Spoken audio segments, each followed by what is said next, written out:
What's up, guys? Welcome back to another review, and this time we're going to be taking a look at Jurassic Park 3, the often hated Jurassic Park 3. Features the return of Sam Neill as Dr. Grant, Laura Dern as Ellie, and new additions William H. Macy and Tia Leone as a married couple trying to find their son, who gets stranded on Esla Sorna. That's the plot of the movie. I don't really have a whole lot to say about Jurassic Park 3. Is it a bad movie? Not necessarily. Is it a good movie? Not really. It's a movie that is just there. It's a middle-of-the-road movie. Like, you can watch Jurassic Park 3 and it's not really going to offend you as a JP fan. It doesn't really do anything. It's really just there. It's a movie that tries to like pretend that it has a story worth telling, but it really doesn't. It really doesn't have a story worth telling at all. Tell you the truth, the only good parts of this movie is Sam Neill as Dr. Grant. Good to see Sam Neill come back to the franchise after the first movie. And honestly, I like William H. Macy, and even though his character is not that important, Macy is, a good actor, and he also helps give this film some credibility, along with Sam Neill. And the other actors that flesh out the supporting cast, they okay too. And that's just it. This is it. This is just an okay movie, Directed by Joe Johnston. Joe Johnston, a journeyman filmmaker. Does that make him a bad director? Absolutely not. I actually happen to like Joe Johnston. I think he's a very competent director. He knows what he's doing. He can work fast and work cheap, and you can get, a decent, quality out of him. And that's what this movie is. This movie is very, it's very fast. In some areas, you could tell it's really cheaply made. The CG looks, okay, and the practical effects are all right, but they can come across as really, really fake looking, which is a shame, because the first two movies did a good job at making those practical effects look real.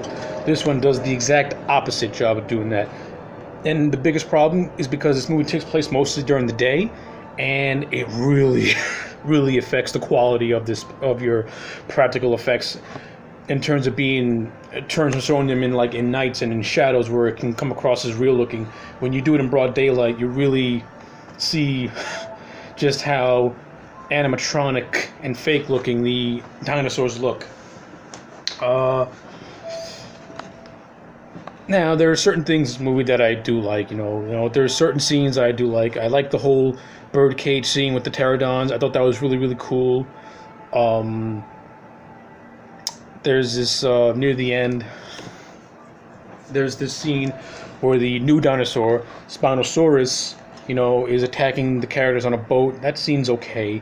Nothing horrible, nothing great, but it's decent.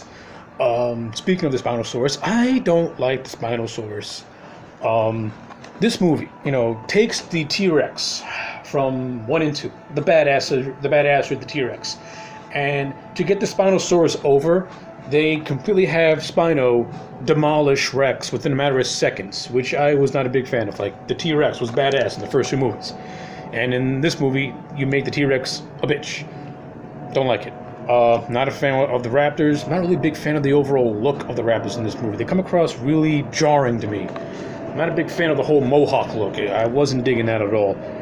And their designs and their animatronics, like I said, they look so fake and robotic. It's ridiculous as to how robotic they look in terms of the naturalness of the first two movies. This one, you can clearly tell that they're effects, and it's really jarring.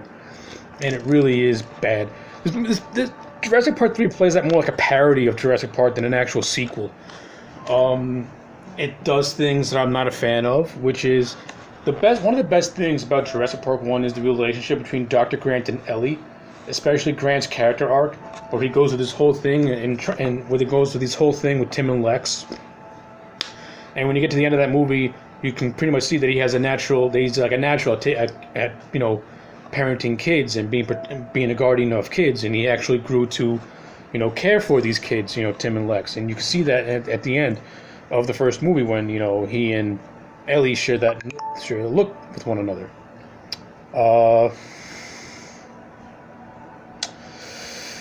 This movie completely erases that ending, which really aggravated me, because if you're doing a Jurassic Park 3, I want to see Grant and Ellie together because they had good chemistry in the first movie, and I want to see them as a couple. I want to see them as husband and wife having kids. Ellie has kids, but not with Grant. It's with someone else, and Grant is pretty much, he's learned his lesson. Like he's open to he likes kids now, but it's not with Ellie, and that to me that just that didn't sit well with me when I watch it back now as an adult, knowing what I know now. It's just like, really, like, why did you have to do that? I mean, Ellie and Grant have a good chemistry, and Ellie is barely in the movie anyway. You see her in the beginning, and then you see her in the end, and she doesn't even appear in the middle. She's like vanishes. So Laura Dern pretty much comes across as a cameo role in this movie, which is a damn shame because Grant and Ellie needed to be together. I think that would have helped this movie immensely, especially when Grant has to help this married couple. It would have been a nice dynamic to see these two married couples trying to search for another couple's kid on this island. So yeah, that's pretty much it. Like, I don't really have a whole lot to say about this movie. It's not boring per se. It does go at a breakneck pace. It doesn't slow down. There are some scenes where it can go on forever, and some of the action sequences can be a little tedious. But like I said, the birdcage scene's a good highlight. The acting, for the most part, everyone does a good job. They all turn in solid performances. Joe Johnston's directing is solid. Nothing spectacular, but nothing horrible. You can watch Jurassic Park 3 and find some entertainment value in it. Does it...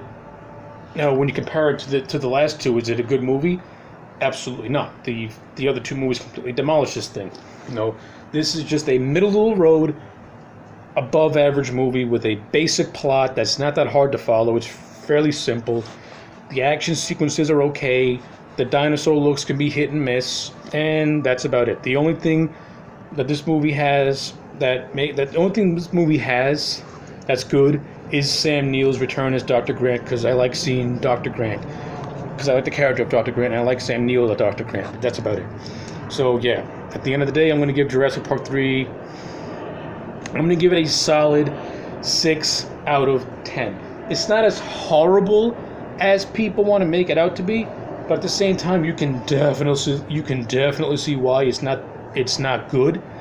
Again, it's just above average, middle of the road. Maybe a 6 out of 10 might be a little high for some people, but for me, it does what it needs to do. You can watch it and not feel offended, and that's pretty much it.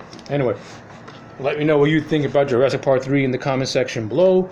Like my video, subscribe to my channel. I'll check you back next time for more. Later.